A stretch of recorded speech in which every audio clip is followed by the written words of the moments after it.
इस्लामी ताउन तंजीम के वज़ीर ख़ारजा का सऊदी अरब के शहर जद्दा में इजलास। फ़लस्तीनी अवाम के ख़िलाफ़ इसराइली जहरियत, जबरी नकल बकानी और उनकी सरजमीन पर इल्हाक़ के मनसूबों पर गुफ्तगू। रुकन ममालिक ने अरब मनसूबे के तहत गज़ा की तामीर नौ की हिमायत कर दी। पाकिस्तान की नुमाइंदगी वज़ीर ख़ारजा इसहाक़ डार ने की। इजलास से खिताब करते हुए वज़ीर ख़ारजा इसहाक़ डार ने कहा, पाकिस्तान फ़लस्तीनी अवाम के साथ खड़ा है, अरब लीग के फ़ैसले की भरपूर हिमायत करता है। गज़ा की तामीर नौ के साथ इसराइल की फ़लस्तीनियों पर मसालिम बंद करवाने की भी ज़रूरत है। OIC के सेक्रेटरी जनरल हुसैन इब्राहिम ताहा कहते हैं, फ़लस्तीनी अवाम की जबरन नकल बकानी जैसे बयानात को मुस्तरद करते हैं। तंजीम अरब लीग के गज़ा की तामीर नौ के मनसूबे की मुकम्मल हिमायत करती है। फ़लस्तीनी अवाम को अपनी सरजमीन पर रहने का मुकम्मल हक़ हासिल है। आलमी बिरादरी इसराइली मसालिम को रोकने के लिए फ़ौरी और मौसर इक़दाम करे।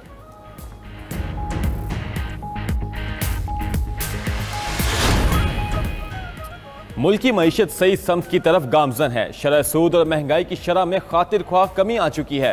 वज़ीर आज़म शहबाज शरीफ की मुलाकात के लिए आए कारोबारी शख्सियात के वफ़द से गुफ्तगू। कहा, अपने सरमायाकार मुल्क में सरमायाकारी करेंगे तब ही बैरूनी सरमायाकारी आएगी। बैरूनी सरमायाकारी लाने का इसके सिवा कोई तरीका नहीं। मुखलिस और दयानतदार कारोबारी बरादरी हमारा कीमती असासा है। आप सब ने मुश्किल वक्त में भी मुल्की सनत व माशी तरक्की के लिए अपना सरमाया मुल्क में लगाया। आपकी काविशों की बदौलत मुल्की मईशत का पहिया चला। माशी बेहतरी और तमाम शोबों में इस्लाहात का सफ़र जारी रखेंगे।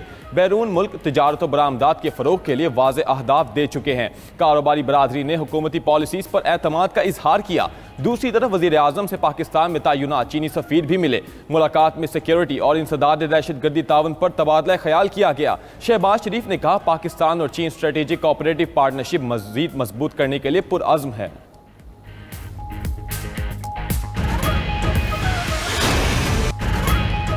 अमरीकी सदर की ईरान की जौहरी मामले पर डील की पेशकश। डोनाल्ड ट्रंप का अमरीकी नशियाती इदारे को इंटरव्यू। कहा, मुज़ाकरात के लिए ईरानी सुप्रीम लीडर आयतुल्लाह अली ख़ामनाई को ख़त लिखा है। ईरान के साथ जौहरी मुआहदा करना चाहते हैं। उम्मीद है ईरानी क़यादत बातचीत पर राज़ी हो जाएगी। डील हो गई तो ये ईरान के लिए भी बहुत बेहतर होगी। मामला तय ना पाने पर मुतबादल के तौर पर हमें कुछ करना होगा। हम ईरान को एक और जौहरी हथियार नहीं बनाने दे सकते। ईरान से निपटने की दो ही तरीके हैं, फौजी तौर पर या फिर डील करें। मैं डील को तरजीह दूंगा। ईरान को नुकसान नहीं पहुंचाना चाहता, वो अजीम लोग हैं। उधर ईरान ने डोनाल्ड ट्रंप की जौहरी मामले पर डील की पेशकश मुस्तरद कर दी। ईरानी वज़ीर ख़ारजा अब्बास इराक़ची ने कहा, अमरीकी पाबंदियों के होते हुए बराह रास्त मुज़ाकरात नहीं हो सकते। दूसरी जानिब तर्जमान ईरानी सफारतखाने के मुताबिक ट्रंप की जानिब से जौहरी प्रोग्राम के मुज़ाकरात के हवाले से कोई ख़त मौसूल नहीं हुआ। मौजूदा सूरत हाल में अमरीका से बराह रास्त मुज़ाकरात नहीं हो सकते।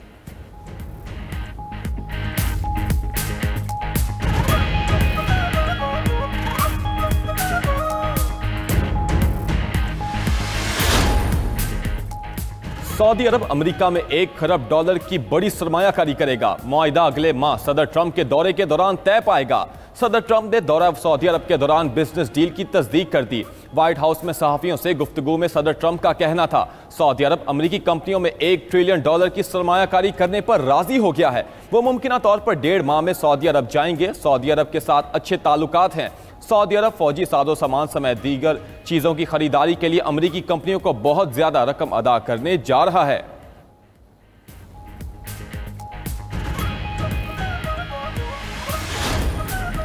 अमन मुज़ाकरात के लिए रूस से ज़्यादा यूक्रेन से बातचीत ज़्यादा मुश्किल लग रही है। अमेरिकी सदर ट्रंप का कहना है कि रूस वही कर रहा है जो उस हालत में कोई दूसरा करता। मजबूत पोजीशन में होने के बावजूद रूस मुआहदे के लिए तैयार है, जबकि यूक्रेन को राज़ी करना ज़्यादा मुश्किल नज़र आ रहा है। यूक्रेन जंग ख़त्म कराना ज़रूरी है, वरना यह तीसरी आलमी जंग में तब्दील हो सकती है। उधर ट्रंप इंतज़ामिया ने अमरीकी सेटेलाइट इमेजरी तक यूक्रेन की रसाई को आर्जी तौर पर मुअत्तल कर दिया।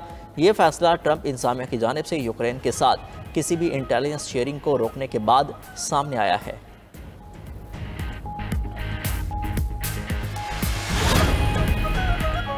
यमन के हौजियों की इसराइल को गजा की नाकाबंदी खत्म करने के लिए 4 दिन की मोहलत। हौजी रहनुमा अब्दुल मालिक हौजी ने धमकी देते हुए कहा कि अगर इसराइल ने 4 दिन के अंदर गजा में इमदाद का दाखिला ना खोला तो वो इसराइल के खिलाफ अपनी बहरी कार्रवाइयां दोबारा शुरू कर देंगे।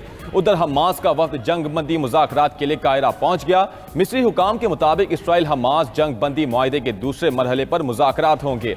हमास का कहना है मिस्री सालसों से मुतालबा करेंगे इसराइल मुआहदे पर अमल दरामद करे। इसराइल गजा में इंसानी इमदाद की इजाज़त देने के लिए सरहद गुजरगाहें खोले।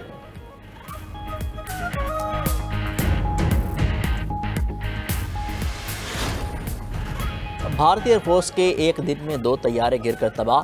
भारतीय फ़ज़ाइया के मुताबिक जगवार इलाका तैयारा तरबियती मश्क के लिए अम्बाला एयरबेस से उड़ा और कुछ ही देर बाद हरियाणा के करीब गिरकर तबाह हो गया। पायलट तैयारे से बाहिफाजत निकलने में कामयाब हो गया। दूसरा भारतीय फ़ज़ाइया का ट्रांसपोर्ट तैयारा AN-32 मगरबी बंगाल में गिरकर तबाह हुआ।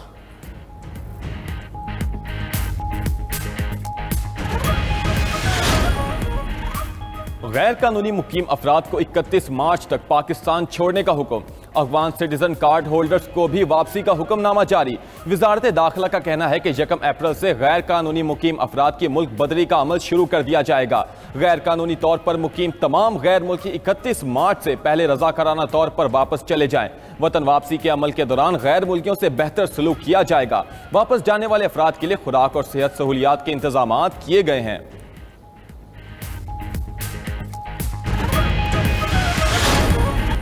रियासत मुखालिफ प्रोपेगेंडे के इल्ज़ाम में PTI रहनुमाओं की JIT के सामने पेशी। बैरिस्टर गोहर रऊफ हसन शाह फरमान JIT के सामने हाजिर हुए। आलिया हमजा और कंवल शोजब की जानिब से उनके वकील पेश हुए। अज़राए के मुताबिक IG इस्लामाबाद की सरबराही में JIT के PTI रहनुमाओं से सख्त सवालात। फाइनेंस टीम ने तहरीक इंसाफ की फंडिंग से मुतलिक तमाम रिकॉर्ड पेश कर दिया। JIT ने PTI के 25 अफराद को 11 मार्च को दोबारा तलब कर लिया। JIT के सामने पेशी के बाद मीडिया से गुफ्तगू में चेयरमैन PTI बैरिस्टर गोहर ने कहा, हम तमाम इदारों का एहतराम करते हैं, किसी भी इदारे के साथ खरीज नहीं चाहते। JIT के पूछे गए सवालात पार्टी के प्लेटफॉर्म पर रखेंगे।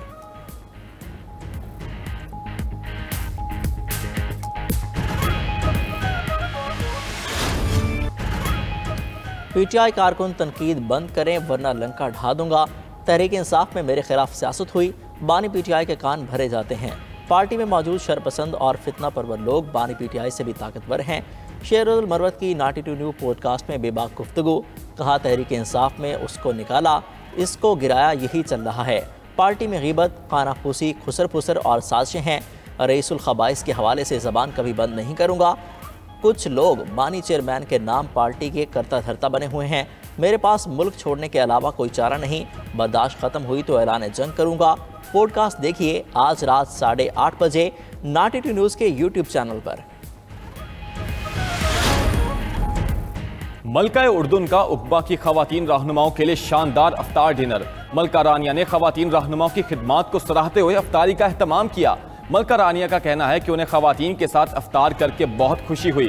ख़वातीन के आलमी दिन की मुनासबत से ख़वातीन रहनुमाओं की खिदमात को खराज तहसीन पेश किया गया।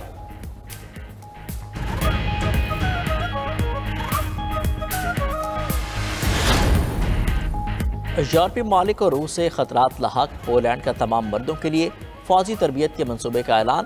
पोलैंड के वज़ीर-ए-आज़म डोनाल्ड टस्क का कहना है कि तमाम मर्दों को फ़ौजी तरबियत देने पर काम शुरू कर दिया गया, जिसके लिए मॉडल तैयार करने की कोशिशें कर रहे हैं। मकसद रिजर्व फ़ौज को बढ़ाना और मुमकिन खतरात के लिए तैयारी करना है। पोलैंड अपनी फ़ौज का हजम 2 लाख से बढ़ाकर 5 लाख करना चाहता है।